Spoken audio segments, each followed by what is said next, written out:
Good evening all. Welcome to daily current affairs studio. और आज के इस करंट अफेयर्स के सेशन में आप सबका बहुत बहुत स्वागत है। तो शुरू करते हैं आज के हमारे इस करंट अफेयर्स के डिस्कशन को, करंट अफेयर्स के लेक्चर को। 7 अगस्त की कुछ इंपॉर्टेंट न्यूज सुर्खियां हम डिस्कस करेंगे। सबसे पहले न्यूज़पेपर की तरफ बढ़ते हैं। KYC a safeguard not a barrier, इस नाम से एक आर्टिकल है और ये आर्टिकल बिजनेस स्टैंडर्ड इस पेपर में आपको देखने को मिलेगा। बड़ा अच्छा आर्टिकल है केवाईसी को लेके, बैंकिंग केवाईसी को लेके ये आर्टिकल है, तो हमारे अंडरस्टैंडिंग के लिए काफी जरूरी होगा। अगर आप आरबीआई ग्रेड बी जैसी एग्जाम दे रहे हो, इवन बैंकिंग एग्जाम दे रहे हो, तो ये इंपॉर्टेंट रहेगा। Why this article will be so important? One of the bigger reason is the Deputy Governor of RBI, Swaminathan Janaki Raman साहब का ये आर्टिकल है जो बिजनेस स्टैंडर्ड ने कवर किया हुआ है। और इस आर्टिकल के अंदर basically effective KYC programme can make a banking easy for genuine customers. C KYC को लेके बेसिकली यहाँ पे बात की गई है। केवाईसी इफेक्टिव क्यों होना चाहिए, इस चीज के बारे में यहाँ पे थोड़ा सा बेसिक डिस्कशन किया गया है, तो उसी के एंगल में ये आर्टिकल है। आगे बढ़ते हैं। RBI draft bars NBFCs from offering revolving credit products. Okay, so RBI ने एक ड्राफ्ट क्रिएट किया है and that draft is going to bar, means going to restrict NBFCs from offering revolving credit products. Revolving credit products का मतलब क्या होता है कि only term loan effective banking them from the extending revolving credit product except those authorized by the issue credit card. अब कैसा होता है, कई बार क्रेडिट कार्ड में होता है ना कि आप लोन ले रहे हो, फिर वो आपको नेक्स्ट टाइम तक यूज करने को मिलेगा, जिस तरीके से क्रेडिट कार्ड वर्क करते हैं। तो वो जो कंसेप्ट है वो बेसिकली हमारे रिवॉल्विंग क्रेडिट में आएगा। पर बहुत सारी एनबीएफसीज होती है जो ऐसे प्रोडक्ट नॉर्मल टर्म लोन के अंदर भी प्रोवाइड करती है। टर्म लोन में क्या होता है कि फिक्स टाइम के लिए आपको लोन प्रोवाइड किया गया है और वो अमाउंट आपको ईएमआई के हिसाब से पे करना है कि once disbursed the sanction limit can not be restored और रिप्लेनिश। ये नॉर्मल कंसेप्ट है टर्म लोन में। टर्म लोन का सीन क्या होता है कि एक बार आपको सपोज आपने 5 लाख का लोन लिया, तो 5 लाख का अमाउंट आपको मिल जाएगा, आप उसे यूज करोगे और बाद में रिटर्न कर दोगे। तो ये वापस आपको टॉपअप नहीं होगा, या वापस जैसे आपने यूज कर लिया रिटर्न, जैसे फॉर एग्जांपल आपने 5 लाख में से 2 लाख रुपए रिटर्न कर दिए, तो वापस आपका वो लिमिट नहीं आएगा कि आप 2 लाख ले सकते हो। तो ये जो रिवॉल्विंग क्रेडिट है ये नहीं रहेगा। क्रेडिट कार्ड में कैसा होता है, क्रेडिट कार्ड में फॉर एग्जांपल आपकी 2 लाख की लिमिट है, आपने 2 लाख में से 1.5 लाख यूज कर लिए, फिर 1.5 लाख जो आपने यूज किया, आपने वो 1.5 लाख वापस भी कर दिए, तो वापस आपकी लिमिट कितनी हो जाएगी, फिर से 2 लाख आपकी लिमिट होगी, फिर से आप उसे यूज कर पाओगे। तो रिवॉल्विंग क्रेडिट कंसेप्ट होता है। तो ये revolving credit concept credit card पे सूट करता है, पर एनबीएफसी जो नॉर्मल टर्म लोन प्रोवाइड करती है उसमें ये सिस्टम को बंद किया जाएगा। नहीं तो क्या होता है, लोन के ऊपर लोन, लोन के ऊपर लोन, फिर वो चेन चलती रहती है and it creates a huge problem for the customer. तो इसलिए उसको रोकने की बात एनबीएफसी ने की, उसके लिए ड्राफ्ट क्रिएट किया गया है। The lenders get more time to implement recovery norms. Now, RBI bars banks from disabling mobile of defaulting borrowers. क्या है कि एक रूल लास्ट टाइम क्रिएट किया गया था और जो इंप्लीमेंट भी हुआ कि सपोज आपने मोबाइल फोन के लिए लोन लिया और आप वो ईएमआई नहीं पे कर पाए, तो आपका जो मोबाइल फोन है वो डिसेबल किया जाता था बैंक्स के तरफ से। ये चीज चल रही थी, स्टार्ट हुई थी। So reserve bank of India revise the direction, उन्होंने एक डायरेक्शन रिवाइज किया ऑन लोन रिकवरी एंगेजमेंट्स और recovery agents are now been effective from the Jan 1st 2027, extending from the earlier proposed in October 2026. It has allowed regulated entities that were not covered by certification required 1 year window to ensure that recovery agents obtain certification of Indian Institute of Banking and Finance, IIBF. अब आप जब banker बनोगे तो IIBF का certification आपको भी लेना पड़ेगा।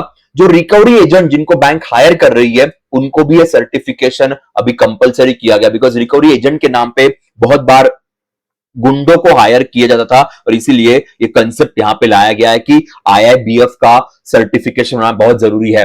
The implementation date was extended after stakeholders-led lenders would require more time to make the changes in the system, और इसीलिए ये फैक्टर यहाँ पे मेंशन किया गया है। सो अब जो नए रूल्स है 1 Jan से इंप्लीमेंट किए जाएंगे।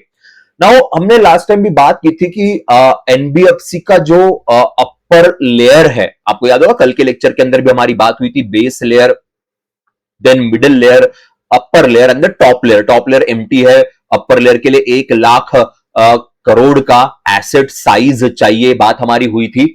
अब उसमें देखिए REC Limited, Rural Electrification Corporation, Power Finance Corporation, Indian Finance Corporation and Housing and Urban Development Corporation, इन NBFCs को इंक्लूड किया गया अपर लेयर में। Tata Sons is also the part of upper layer. अब टाटा सन्स का फिलहाल वो चल रहा है कि उनके शायद आईपीओ आ सकते हैं, तो अपर लेयर में डालने की वजह से आईपीओ की वैल्यूएशन काफी अच्छी मिल जाएगी, तो ये फैक्टर यहां पे है। Tata Sons had a standalone asset of 2.01 lakh at the end of the March 2026, तो काफी ह्यूज है।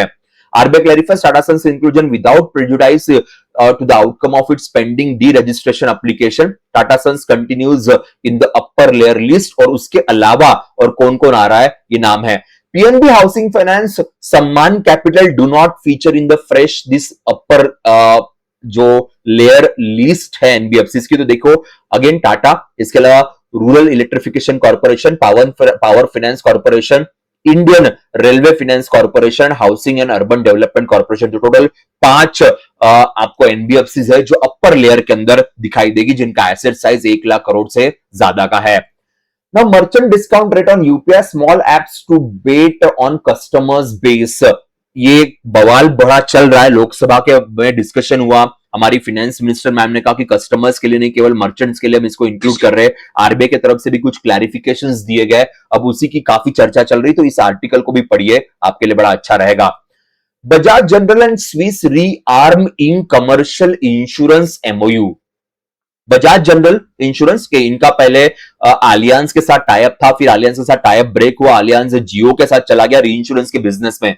एक और री इंश्योरेंस कंपनी इंडिया में काम कर रही है, और एक्चुअली ये इंडिया की सबसे पहली फॉरेन री इंश्योरेंस कंपनी है। अब ये स्विस री इंश्योरेंस का बजाज जनरल के साथ टाइप है, और ये टाइप करके ये कमर्शियल इंश्योरेंस बिजनेस में आना चाहते हैं। तो Swiss reinsurance is working with Bajaj, and now obviously ये अभी इनिशियल टर्म है, in future they are going to get the licence from the IRDAI। अब एग्जैक्टली कौन से कमर्शियल प्रोडक्ट्स ये लेके आते हैं वो देखना पड़ेगा, बिकॉज री इंश्योरेंस कंपनी अब कमर्शियल बिजनेस में एंटर करना चाहती है। अभी कल कैबिनेट का मीटिंग था, और कैबिनेट की मीटिंग में गोबर्धन स्कीम जो है, उस गोबर्धन स्कीम के लिए 23,371 करोड़ एलोकेट करने की बात गवर्नमेंट ऑफ इंडिया ने की है। गोबर्धन का फुल फॉर्म है galvanising organic bio agro resource धन के, और 2035-36 तक ये स्कीम एक्सटेंड करने की बात की है। तो बेसिकली बायो एनर्जी को लेके ये स्कीम का इंप्लीमेंटेशन यहां पे, तो एक बार गोबर्धन को लेके बात करते हैं। सो India's national unified scheme for compress biogas के, अब इस स्कीम को एक्सटेंड किया जा रहा है टिल 2035-36। यहां पे ध्यान रखना, टोटल बजट एलोकेशन है 23,731 करोड़ का बजट एलोकेशन है।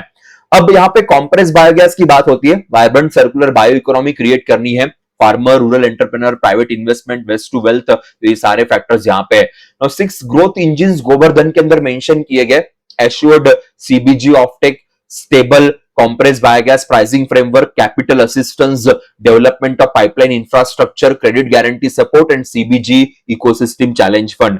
सो ये एक मेजर फैक्टर यहां पे ध्यान रखना, इसके अराउंड क्वेश्चन पूछने के चांसेस काफी ज्यादा है, बिकॉज कैबिनेट ने इसका अनाउंसमेंट किया हुआ है।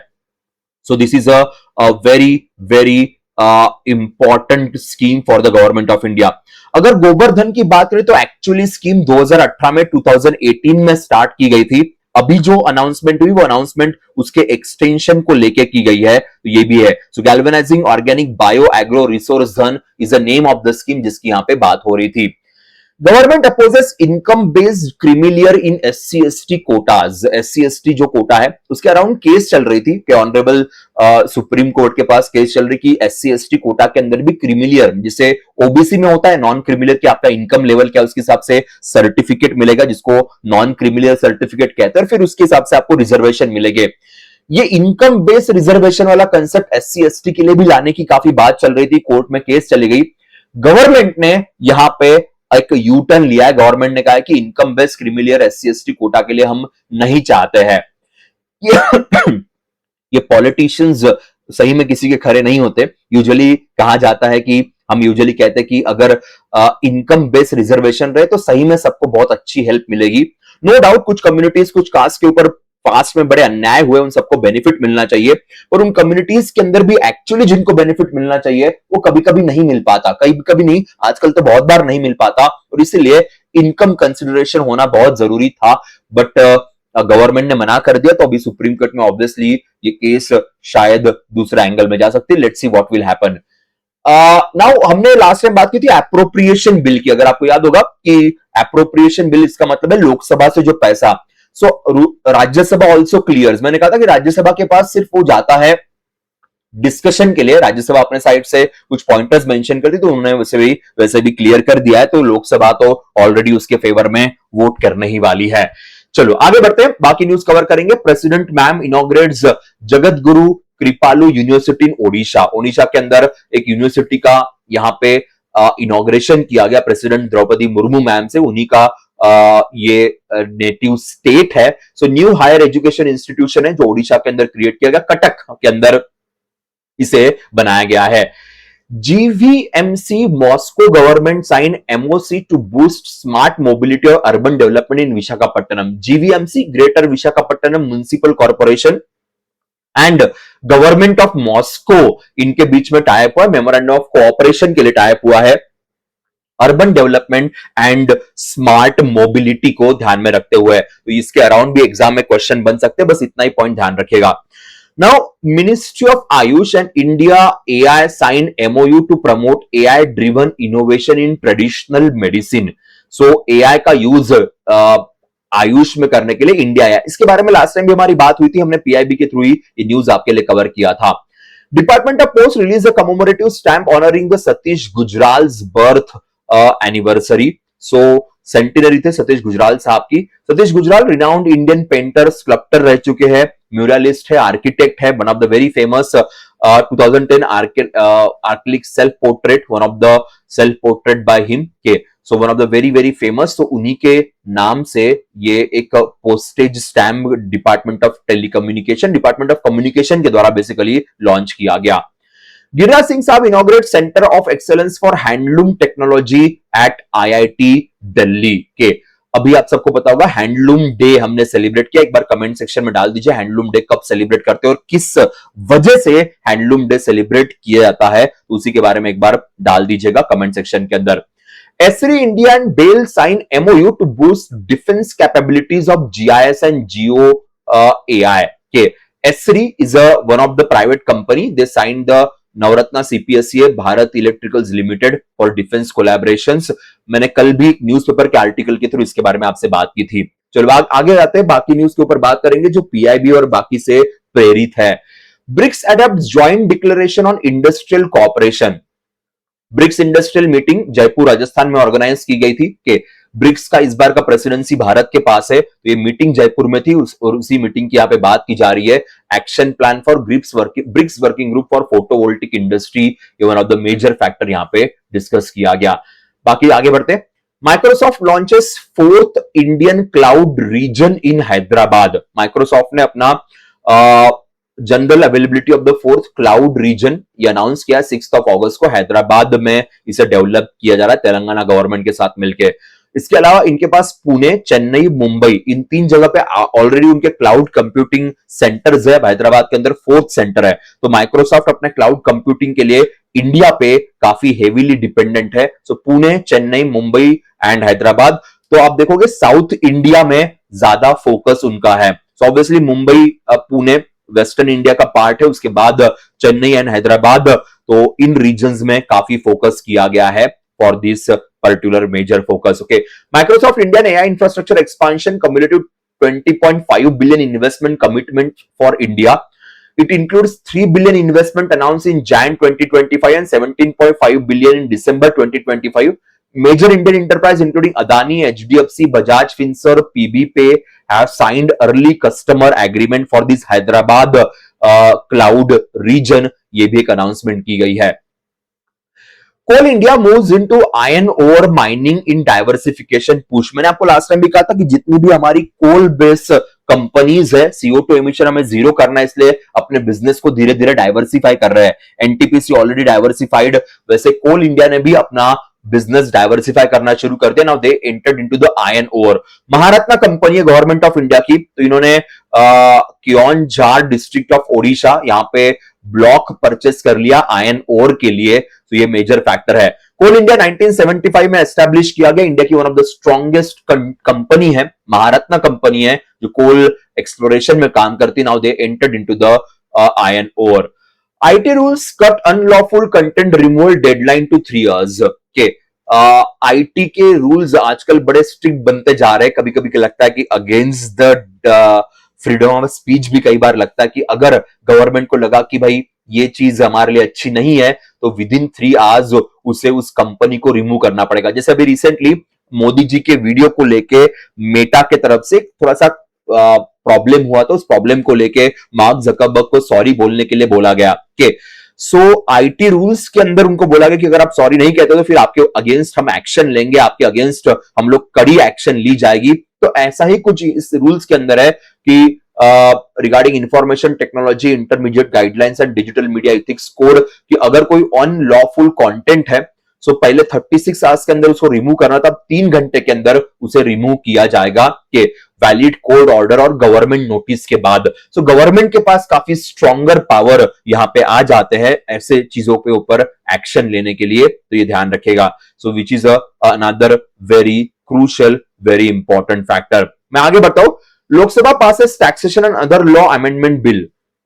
नाउ आपको पता होगा टैक्सेशन का बिल पेंडिंग था 2020, सो उस अमेंडमेंट बिल बेसिकली टैक्सेस का बिल वैसे लास्ट ईयर ही पास कर लिया, उसमें कुछ पेंडेंसी थी। इसके अलावा पेमेंट एंड सेटलमेंट एक्ट 2007 जिसके अंदर यूपीआई मर्चेंट डिस्काउंट रेट वाली बात है उसे पास किया गया, उसे क्लियर किया गया और लॉ सारे हमारे पार्लियामेंट में बनते, इसलिए ये न्यूज हमारे लिए क्रूशियल है। Railway introduces all India licence for container train operators. Container train operators के लिए ऑल इंडिया लाइसेंस वाला कंसेप्ट लाया गया है। So model concession agreement for container train operator के revise framework will be introduce single all licensing to container train operations across the national railway network. अब आप कहोगे सर रेलवे के अंदर लाइसेंसिंग की क्या जरूरत है? ये पहल है कि फ्यूचर में यहां पे प्राइवेटाइजेशन जो अभी भी कंटेनर के बिजनेस में प्राइवेट पार्टीज काम करती है, पर कंटेनर के बिजनेस में उसे कैरी करने के लिए ऑब्वियसली रेलवे ही वर्क करता है, पर फ्यूचर में प्राइवेट रेलवे कंटेनर कैरी करने के लिए हम लाने की कोशिश कर रहे हैं, इसीलिए ये लाइसेंसिंग वाला कंसेप्ट यहां पे मेंशन किया। Cabinet committee of economic affairs ने इसको परमिशन दी है। Karnataka launches AI powered digital crop survey. So AI powered digital crop survey. वैसे भी क्रॉप सर्वे के लिए कर्नाटका हमेशा से काफी स्ट्रॉन्गर स्टेट रहा है डिजिटाइजेशन के अंदर। इंडिया में सबसे पहले लैंड डिजिटाइजेशन वाला कंसेप्ट भी इनके द्वारा ही लाया गया था कि जमाने में, तो अभी इन्होंने एआई का यूज करने की बात की, which will be useful for the crop survey. Now Bhawana Kanth become the India's first woman fighter combat leader. She is also the first woman pilot, no doubt about that कि वो पहली पायलट तो थी कॉम्बैट फ्लाइट्स की, पर जो combat pilot का एक यूनिट है उसकी वो अभी लीडर बनी है। सो कॉम्बैट लीडर कोर्स उन्होंने कंप्लीट किया and the course tactics air combat establishment Gwalior. So she is going to lead the team, पूरे टीम को ये लीड करेंगे, तो ये एक मेजर फैक्टर है। So most selective professional courses of the if, only 1% selected pilots completing it successfully. तो ये काफी डिफिकल्ट कोर्स है सो जो इन्होंने कंप्लीट किया। इनके कोर्स में अकेले नहीं थी कि इनके अलावा अवनी चतुर्वेदी, मोहना सिंह, इनके नाम भी आपने देखे होंगे, ये इंडिया के बैच की पहली महिला फाइटर पायलट्स है। भावना कांत, अवनी चतुर्वेदी, मोहना सिंह। अब जो लीडरशिप वाला रोल है उसमें she is the only who cleared the exam, बाकी लोग ऑब्वियसली वापस एग्जाम्स को कैरी फॉरवर्ड करेंगे, तो ये सीन यहां पे है।